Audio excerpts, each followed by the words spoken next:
On January 10th, 1969, George Harrison declared he was leaving the Beatles after a series of arguments between members of the band. Could you just stop playing for a minute, John? Yes, all right. I'm trying to talk to you about this arrangement. I think I'll be leaving the band now. When? Now. It was only a year before the Beatles were to break up, and tensions were high. George felt that he was not getting as much creative freedom as he deserved, with many of his ideas being neglected by John and Paul.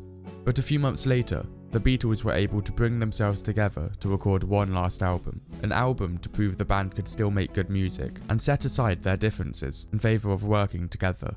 The album was Abbey Road, and it featured what would become one of the band's most popular songs, George Harrison's Here Comes the Sun.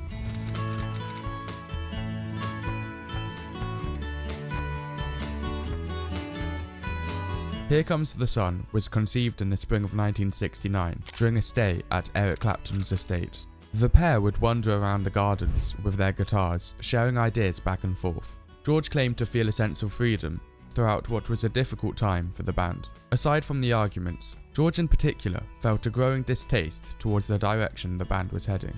The line between musician and businessman became blurry, with meetings regarding the band and their self-owned record label, Apple Records, requiring more of his time than he would have liked to give up. Here Comes the Sun was the same period we had meetings and with all this, bankers and, lawyers and all sorts of things and contracts and shirts, and it was really awful because it's not the sort of thing we enjoy. And one day I didn't come into the office, it was like sagging off school.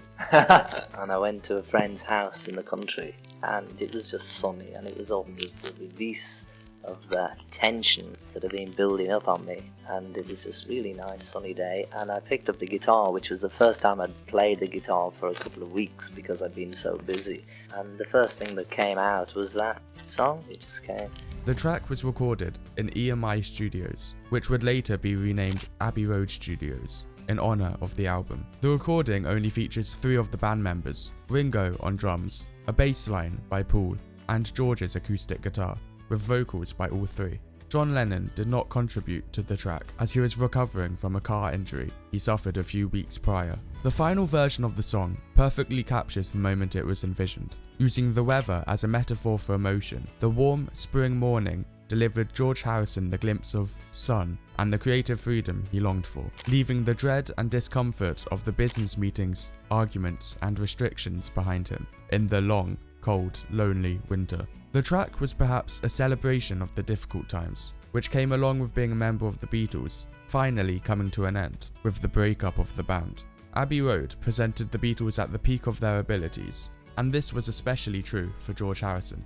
Something, and Here Comes the Sun, allowed the Quiet Beatle to crawl out from under the shadow of Lennon and McCartney. And after the Beatles went different ways in 1970, while Lennon and McCartney took jabs at each other publicly, Harrison was the only Beatle who continued his career with optimism and excitement about the future.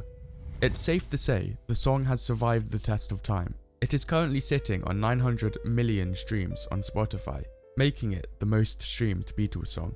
And its promise for better days ahead will continue to share hope for many generations to come.